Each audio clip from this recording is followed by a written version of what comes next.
నమస్తే అండి. నరసింహ స్తోత్రం మరియు దాని మహిమ గురించి ఈ వీడియోలో చూద్దాం.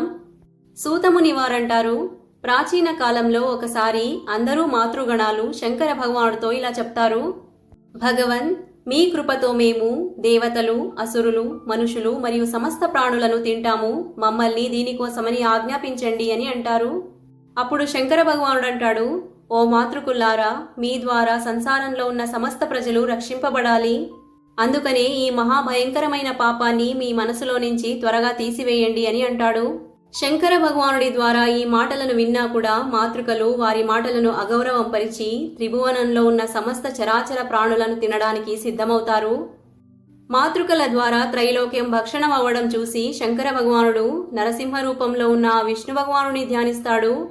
ఎవరైతే ఆది అంతము రహితుడో, ఎవరైతే సమస్త చరాచర జగతికి కారణుడో, ఎవరికైతే విద్యుత్ సమానం తూగుతూ ఉన్న జిహ్వ ఉంటుందో, ఎవరికైతే పెద్ద పెద్ద మహాభయంకరమైన పళ్ళు ఉంటాయో, ఎవరి గ్రీవ దేదీప్యమానమైన కస్తూరితో శోభాయమానంగా ఉంటుందో, ఎవరైతే రత్నంతో కూడిన అంగదములు మరియు కిరీటంతో సుశోభితులో, ఎవరి శిరోభాగం స్వర్ణంతో సమానంగా కనిపించే జటముల యుక్తమై ఉన్నదో, ఎవరి నడుము సువర్ణ వడ్డాణంతో ఉన్నదో, ఎవరు నీలకమలం సమానంగా శ్యామవర్ణంలో ఉన్నారో, ఎవరైతే రత్నఖచితమైన పట్టీలను ధారణ చేసి ఉన్నారో, ఎవరి తేజస్సుతో సంపూర్ణ బ్రహ్మాండం వ్యాపించి ఉన్నదో, ఎవరి శరీర ఆవర్తాకారం రోమ సమూహంతో యుక్తమై ఉన్నదో, మరియు ఎవరైతే దేవశ్రేష్టమైన పుష్పాలతో చేసిన మాలను ధారణ చేసి ఉన్నారో, ఈ విధంగా శంకర భగవానుడు భక్తిపూర్వకంగా ఏ రూపంలో అయితే విష్ణు భగవానుని ధ్యానిస్తాడో అదే రూపధ్యాన మాత్రం చేత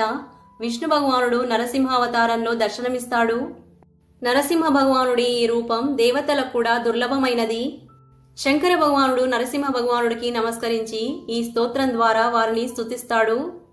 సమస్త సంసారానికి స్వామి, ఓ నరసింహ రూపధారిణే, దైత్యరాజైన హిరణ్యకశిపుడి వక్షస్థలాన్ని నలిపేసిన వాడివి నువ్వు. శక్తులతో సమానం మెరుస్తున్న గోళ్లతో సుశోభితుడైన దేవా, మీ నఖమండల కాంతితో మిశ్రిత సువర్ణ సమానంగా మీ శరీరం దేదీప్యమానంగా ఉంటుంది. మీకు నమస్కారములు. హే జగద్వంద్య, హే శోభా సంపన్నుడైన పద్మనాభ భగవన్, ప్రళయకాలం మేఘంలా గర్జించేవాడివి, కోట్ల సూర్యుల సమానం ప్రభాసంపన్నుడివి దేవా, మీకు నమస్కారములు. వేల కొద్ది యమరాజుల సమానంగా దుష్టపాపిష్టులను భయభీతులను చేసేవాడివి, వేల కొద్ది ఇంద్రదేవతల శక్తి గలవాడివి, వేల కొద్ది కుబేరుల సదృశ ధన సంపన్నుడివి, వేల కొద్ది చరణములతో యుక్తమై ఉన్నవాడివి దేవా, మీకు నమస్కారములు. వేల కొద్ది చంద్రదేవుళ్ల చల్లని కాంతి గలవాడివి, వేల కొద్ది సూర్యదేవుళ్ల సదృశ పరాక్రమిశాలివి, వేల కొద్ది రుద్రుల సమానంగా తేజస్వివి, వేల కొద్ది బ్రహ్మాదుల ద్వారా స్తుతించబడిన వాడివి, మీకు నమస్కారములు. వేల కొద్ది రుద్రులు దేవతల ద్వారా మంత్రరూపంలో జపం చేయదగిన మహామహిముడివి, ఇంద్రుడి వేల నేత్రాలతో చూసేవాడివి, వేల జన్మల పాపపుణ్యములను మంతన చేసేవాడివి, వేల కొద్ది జీవుల బంధనాన్ని తప్పించి వారిని ముక్తుల్ని చేసేవాడివి, వేల కొద్ది వాయుదేవుళ్ల సమానంగా వేగవంతుడివి, వేల కొద్ది మూర్ఖ ప్రాణుల మీద కృపచూపేవాడివి, ఓ దయానిధి, మీకు నా నమస్కారములు. ఈ విధంగా నరసింహరూపధారిణి అయిన దేవాదిదేవ శ్రీహరి భగవానుణ్ణి శివుడు స్తుతించి వినమ్రపూర్వకంగా మళ్ళీ ఇలా అంటాడు: ఓ దేవదేవేశ్వర, అంధకాసురుణ్ణి వధించడానికి నేను ఏ మాతృకులనైతే సృష్టించి ఉన్నానో వారు నా మాటలను అవహేళన చేసి సంసారంలో ఉన్న వివిధ ప్రాణులను భక్షణ చేస్తూ ఉన్నారు. మాతృకలను సృష్టించినప్పటికీ స్వయం నేను వారిని సంహరించేందుకు అసమర్థుణ్ణి. ముందైతే భగవానుడు ఈ మాటలను విని నరసింహరూపధారిణి అయిన శ్రీహరి భగవానుడు అదే సమయంలో తన జిహ్వ ఒక అగ్రభాగం నుంచి వేల కొద్ది దేవీ మూర్తులను ఉత్పన్నం చేస్తాడు.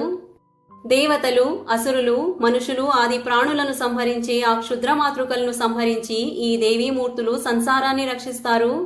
తర్వాత నరసింహరూపధారిణి అయిన శ్రీహరి భగవానుడు అంతర్ధానమవుతాడు. ఎవరైతే జితేంద్రియుడై ఈ నరసింహ స్తోత్ర పఠన చేస్తారో వారి సమస్త మనోరథాలు పూర్తి అవుతాయి. ఎలా అయితే శివుడి మనోరథాలు పూర్తి అయ్యాయో అలానే మధ్యాహ్న కాలం ప్రచండ సూర్యుడితో సమానంగా తేజస్వి నేత్రాలు గలవారు, శ్వేతవర్ణంలో ఉన్న కమలంలో స్థితమైన వారు, ప్రజ్వలిస్తున్న అగ్నితో సమానంగా సదృశ భయంకరమైన వారు, ఆది మధ్యం అంతం రహితమైన పురాణ పురుషుడు, పరాత్పరుడు, జగదాధార అయిన శ్రీ నరసింహ భగవానుని ధ్యానం చేసుకోవాలి.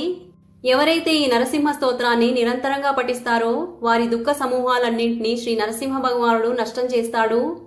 ఎలా అయితే సూర్యుడి కిరణాలతో పొగమంచంతా తొలగిపోతుందో అలానే నరసింహ భగవానుడి స్తుతితో మన అన్ని కష్టాలు తొలగిపోతాయి. మాతృకలు దశమహావిద్యల జోలికి వెళ్తే ఎలాంటి పరిణామాలు ఎదుర్కోవాల్సి వస్తుందన్నది ఈ ప్రసంగంలో మనం గమనించుకోవచ్చు. ఈ వీడియో కనుక నచ్చినట్టయితే లైక్ చేసి షేర్ అండ్ సబ్స్క్రైబ్ చేసుకోండి. శ్రీమాత్రే నమః.